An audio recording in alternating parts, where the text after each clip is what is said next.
اکیلا رہا تو استاد بہت کچھ سمجھ میں آ گیا۔ آس پاس دیکھتا تھا تو دنیا کی 80% عورتوں سے یہ شکایت ہوتی تھی کہ کھانا پکاتی ہیں تو شور بہت کرتی ہیں، موڈ آف ہو جاتا ہے۔ کس کے بال باندھنے سے ایسا گندا درد ہوتا ہے جو سر سے نیچے اتر کے گردن اور کندھوں تک پھیل جانے میں خاص مہارت رکھتا ہے۔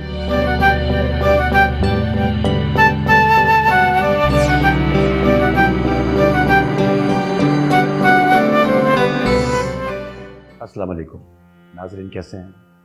امید کرتا ہوں میرے سب دیکھنے والے بہترین ہوں گے۔ امام جنتی آفیشیل یوٹیوب چینل پہ آپ دیکھ رہے ہیں پروگرام جہان حیرت، اور میں آپ کا میزبان راشد عفاس۔ ہمیشہ کی طرح اس دفعہ بھی آپ ہمارے بہت پیارے دوست، ہمارے محسن، جنہوں نے مجھے اجازت دی ان کے مضامین پڑھنے کے لیے، ہمیشہ مشکور رہوں گا کہ پڑھنے کا لطف آتا ہے تو آگے بات پہنچانا بھی ذرا آسان ہو جاتا ہے، اور تحریریں کچھ ایسی ہوتی ہیں جو سننے والوں کو بھی متاثر کرتی ہیں، اور پڑھنے والا تو خیر اس میں ڈوب جاتا ہے، اور میرے ساتھ تو ایسے ہی ہوتا ہے۔ اچھا لکھنا بھی کمال، اور سب سے اچھا کمال میں یہ سمجھتا ہوں کہ روزمرہ کی زبان میں لکھا جائے، اور ایسی زبان میں لکھا جائے جو ہم اپنی بول چال میں استعمال کرتے ہیں۔ اس کے اندر کوئی ملاوٹ نہ ہو، اس کے اندر کوئی بناوٹ نہ ہو، تو لفظ خود بخود امڑتے چلے آتے ہیں اور آپ تک پہنچ جاتے ہیں۔ تو اس لیے میں سمجھتا ہوں کہ کچھ کتابیں ایسی ہوتی ہیں جو بار بار پڑھنے کو جی چاہتا ہے، ان کے خریدنے کو جی چاہتا ہے، ان کو اپنی بک شیلف میں سجانے کو جی چاہتا ہے۔ اسی طرح کی کتاب یہ حسنین جمال کی جو بھی حال ہی میں پرنٹ ہوئی بک شو روم سے، جہلم سے، تو داڑھی والا، تو داڑھی والے کی تو میں کیا تعریف کروں، بھائی شاندار آدمی ہے اور لکھتے بھی شاندار ہے۔ تعریف اس لیے واجب ہو جاتی ہے کہ کبھی کبھی جذبات قابو میں نہیں رہتے ہیں، اور جی چاہتا ہے کہ دل کھول کے تعریف کی جائے، لکھنے والے کی بھی اور اس کے لکھے ہوئے کی بھی، جو آپ تک پہنچ رہا ہے۔ یہ بہت چھوٹی چھوٹی سی باتیں جو ہمارے روزمرہ کی زندگی میں جن کا بہت اثر ہوتا ہے، اور ہم اسے بے شمار دفعہ اگنور کر دیتے ہیں۔ ہم ان کو شاید اتنی اہمیت نہیں دیتے ہیں، لیکن اگر غور سے دیکھا جائے تو ہمارے گھر کچھ ایسی باتوں سے چلتے ہیں۔ گھروں کی چیزیں، اس کی سیٹنگ، اس کی آرگنائزیشن، اس میں سلیقہ شعری، کفایت شعری، یہ سب کچھ بہت میٹر کرتا ہے، اور اس میں ہمارا کتنا رول ہے اور ہمارے ساتھ رہنے والے کو کتنا رول ہے، کچھ یہ مضمون اسی کا احاطہ کرے گا۔ آج کا جو مضمون ہے اس کا عنوان ہے کہ عورتوں کے موڈ ایویں خراب نہیں ہوتے۔ عنوان سے آپ کو اندازہ ہو گیا ہوگا کہ دلچسپ بات ہونے والی ہے۔ چلیے حسنین کی کتاب میں چلتے ہیں اور مضمون شروع کرتے ہیں۔ حسنین کہتے ہیں کہ شادی کے بعد امی پشاور سے ملتان آئی۔ ایک دن آندھی آئی تو امی کہتی ہیں کہ میں رو پڑی۔ تھوڑی دیر پہلے سارا گھر صاف کیا تھا، برآمدہ اور سین دھویا تھا۔ ملتان کی آندھی جو آئی تو ساری صفائی کر گئی۔ دوبارہ ہر چیز پر مٹی تو پڑ گئی، پھر کئی پہلے سے زیادہ موٹی تہ گئی۔ تو امی جب کہتی تھی کہ میں رو پڑی، تو اس وقت میں چھوٹا بچہ تھا۔ میں سوچتا تھا کہ اس میں رونے کی ایسی کیا بات ہے، امی دوبارہ صاف کر لیتی۔ امی یہ واقعہ سنانے کے بعد آج بھی ہنس پڑتی ہیں۔ میں اس وقت بھی ہنستا تھا ان کے ساتھ، اب بھی ہنس لوں گا، لیکن آج رونا سمجھ میں آ گیا۔ شہر بدلا، اکیلا رہا تو استاد بہت کچھ سمجھ میں آ گیا۔ ایسا ہے کہ اب میری ہر پرانی تھیوری بے وزن ہو کر خلا میں ڈول رہی ہے۔ ارادوں کے ٹوٹنے سے خود کو پہچاننے والے تو اولیاء ہوتے ہیں، ہم خاکی لوگ تو اپنے خیال، اپنے نظریے غلط ہونے پر ہی اپنی اوقات جان لیتے ہیں۔ ارادے باندھنے جیسی ہمت ہم نے کہا۔ قصہ یوں ہوا کہ جب میں دوسرے شہر روزی کمانے آیا تو خدا کے ایک مہربان بندے نے ایسی جگہ مہیا کر دی جو رہنے کا بہترین آسرا ہے۔ بیٹی کی پڑھائی تھی تو بیوی بچہ ساتھ لانا مشکل تھا، اکیلے رہنا شروع کر دیا۔ اکیلے آدمی کا بھی پھیلاوا بہرحال ہوتا تو ہے نا، اور صفائی کا معاملہ تو ہر دوسرے دن پیش آتا ہے نا، اس سے تو بچنا بہت مشکل ہے۔ تو کل رات کچن صاف کیا، شیشے کی طرح چمکا دیا۔ پچھلے ہفتے جھاڑ پونچھ کر لی تو کمر تھوڑی سی ناراض ہو گئی۔ کچن صاف کرتے ہوئے پھر اس نے احتجاج کیا تو اسے کچھ دوائی پیش کر دی۔ پھر یہ ہوا کہ وہ احتجاجی کمر اور میں دونوں سو گئے۔ صبح اٹھ کے پتہ چلا کہ رات ایسی بارش ہوئی جو مکمل صفائی پہ پانی پھیر گئی۔ کچن کے مکمل سلیب اور فرش ہر جگہ پانی تھا۔ سلیب سلیب نظر آتا تھا اور فرش فراش کرنے پر بضد تھا۔ تب اس چھوٹے سے اس نیا جمال کو جا کے سمجھ آیا کہ امی اس لیے روئی تھی۔ تو بھائی یہ تو ایک چھوٹی سی مثال تھی۔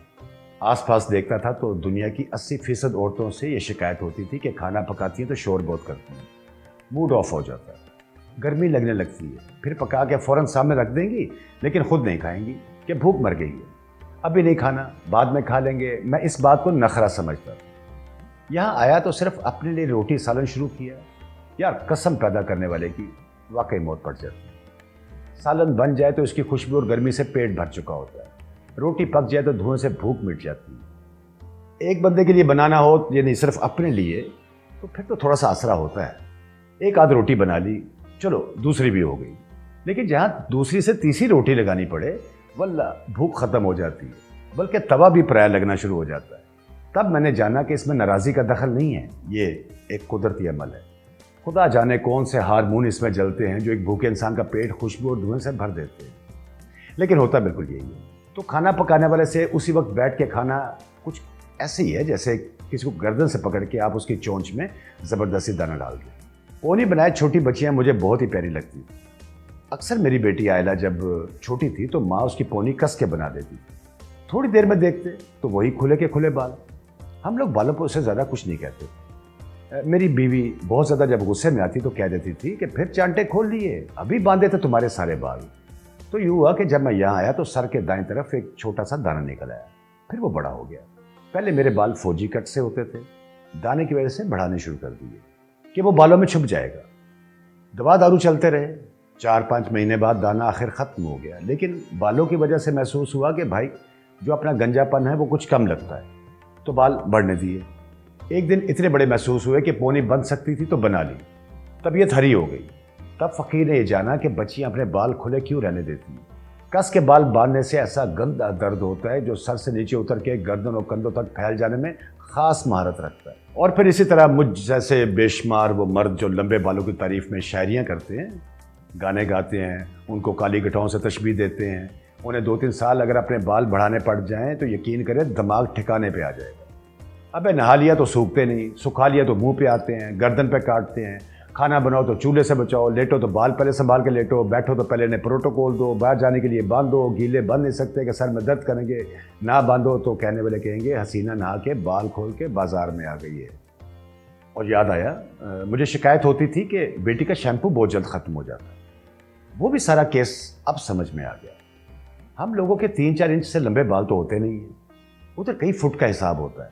ہم چائے کے چمچ جتنے شیمپو سے بھی کام چلا سکتے ہیں، لیکن لڑکی غریب کیا کرے، اسے تو نہ صرف بال دھونے ہیں بلکہ انہیں گھنا اور چمکدار بھی دکھانا ہوتا ہے۔ اسی بیچ مجھے کنڈیشنر کی جغرافی اہمیت بھی سمجھ میں آ گئی۔ سوچیں کہ آپ کے بال جو کئی سال کی محنت کے نتیجے میں اتنے بڑے ہوئے ہیں وہ نہاتے ہوئے آپس میں الجھ جائیں، کاٹنے پڑیں یا توڑنے پڑیں۔ تو خیر یہ شیمپو اور کنڈیشنر کی سائنس یہ بھی سکھا گئی کہ عورتیں کاسمیٹک استعمال نہ کریں تو ان کی مرضی ہے، لیکن جو کریں گی تو یہ تقریباً ان کی مجبوری ہوتی ہے۔ ماں قسم ہم تم ان پہ تنقید نہیں کر سکتے میرے جانو پڑنے والوں۔ یہاں آ کے مجھے سمجھ آیا کہ برتن دھونے والے پاؤڈر اور لیکوڈ میں کیا فرق ہوتا ہے۔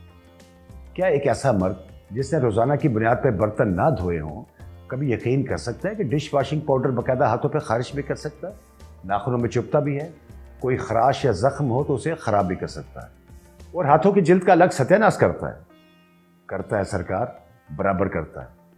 اگر آپ کے پاس گنجائش ہے تو گھر کی عورتوں کی اس بات کو نخرہ نہ سمجھیے، واقعی ڈش واشر سے برتن دھونے اور پاؤڈر میں دھونے میں زمین آسمان کا فرق، بلکہ سب سے بہتر تو یہ ہے کہ ان غریبوں کو دستانے لا دیجیے ربڑ کے۔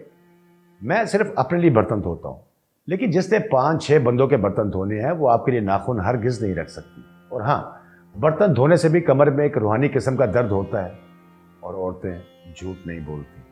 اور ایک بات اور یاد رکھیے، باتھ روم صرف سے نہیں دھویا جا سکتا۔ فقیر نے دھویا تھا اور بس پھر گھسیٹیاں کھاتا پھرتا تھا۔ یہ جو آپ ہر مہینے سودے میں 4 رنگ کے ٹوائلٹ کلینر دیکھتے ہیں نا، وہ ٹائلوں والے باتھ روم کے لیے ضروری ہیں۔ آپ کے اماں بابا کے زمانے میں اگر ٹائلوں والے باتھ روم نہیں تھے تو ان کی صفائی بھی کلینر کے بغیر ہو جاتی تھی۔ اب بہرحال کموڈ الگ چیز ہے، صاف ہوگا، ٹائلیں الگ چیز سے صاف ہوں گی، گٹر بند ہو تو وہ تیسرے سے کھلے گا، اور یہ واجب ہے۔ اگر آپ چاہتے ہیں کہ سارے کام ایک تیزاب سے ہو جائیں تو کبھی خود ٹرائی کر لیجئے، خدا بڑا مہربان ہے، سمجھ آپ کو بھی آ جائے گی۔ اور تنکوں والے جھاڑو اور پھول جھاڑو کی انسانی ارتقاء میں اہمیت نیز دونوں میں واضح فرق اور نوعیت استعمال کا پرچہ ترکیب یہیں آ کے پتہ چلا۔ یہ بھی علم ہوا کہ بھلے گھر میں ویکیوم کلینر موجود ہو، جھاڑوؤں کی اپنی ایک اہمیت ہے اور ان کا مقام ان سے کوئی بھی نہیں چھین سکتا۔ پھر وہ جو 3 سائز کے وائپر آتے ہیں ان کی بھی سمجھ آ گئی. دنیا بڑی چالو چیز ہے یارو. مطلب صفائی بھی ایک اوزار سے نہیں ہو سکتی, واقعی نہیں ہو سکتی. اب بچ گیا کپڑے دھونا اور استری کرنا. یہ بہت ہی کوئی نیکسٹ لیول تکلیف دہ کام ہے. اگر آپ یقین کریں, کپڑے اپنے ہوں یا دوسروں کے, انہیں دھونا, نچوڑنا, سکھانا انتہائی واحیات اور ٹائم ضائع کرنے والے کام.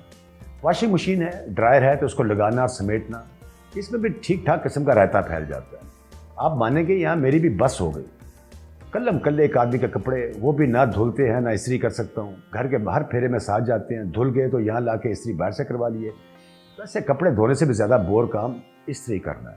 مطلب کام اور نہ ہو تو یہ بھی کام بہرحال وہ کام ہے جسے کام کہتے ہیں, اور کام جوان دی موت ہے. تو بھائی یقین کیا جائے کہ میں ان سارے تجربوں سے گزر کے اس نتیجے پہ پہنچا ہوں کہ گھرداری میں شامل کوئی بھی کام آسان نہیں. چنگی بلی ورزش بھی ہے, ذہنی فٹیگ علیحدہ سے ہے. اگر آپ کے ارد گرد کوئی بھی خاتون آپ کے سارے کام کر دیتی ہیں اور موڈ ان کا بعد میں آف رہتا ہے تو یہ قدرتی بات بالکل اللہ تعالیٰ کی طرف سے ہے. اس پر صبر کی بجائے شکر کیجیے. یہاں تک کہ اگر کوئی خاتون کام کرنے گھر آتی ہیں, بے شک وہ اس کے پیسے لیتی ہیں, وہ بھی اتنے پیسے نہیں لے رہی ہوتی جتنے آپ کے درد سر کم کر رہی ہوتی ہیں, ان کے لیے بھی گوشہ ہمدردی کا رکھیں. اور اگر اس میں ساری بات میں بھاشن بازی کی فیلنگ آ رہی ہے اور آپ کہنے والے ہیں تو صرف ایک بار پورے ہفتے کے لیے سب کچھ کر کے دیکھیں, خدا شفا دینے والا ہے. ناظرین, انتہائی دلچسپ مضمون آپ نے سنا. حسنین جمال کی کتاب داڑھی والا سے یہ مضمون لیا گیا. گھر کے چھوٹے چھوٹے کام جیسے ہم کبھی اہمیت نہیں دیتے ہیں, صفائی کیسے ہوتی ہے, کچن کیسے صاف ہوتا ہے, بیڈ روم کیسے صاف ہوتا ہے, ڈرائنگ روم کی چیزیں کیسے جھاڑ پوچھ کی جاتی ہیں, یہ اکثر ہمارے سامنے بھی ہوتا ہے. لیکن محسوس کرنے والی بات یہ ہے کہ ہر چیز کی صفائی کا علیحدہ سے ایک طریقہ موجود ہے. تو کبھی کبھی ہم بہت پریشان ہوتے ہیں کہ اتنی چیزیں گھر میں آ گئی ہیں, یہ منگوا لیا وہ منگوا لیا. تو اس پہ غور کرنا چاہیے ہمیں کہ یہ چیزیں ضروری ہیں.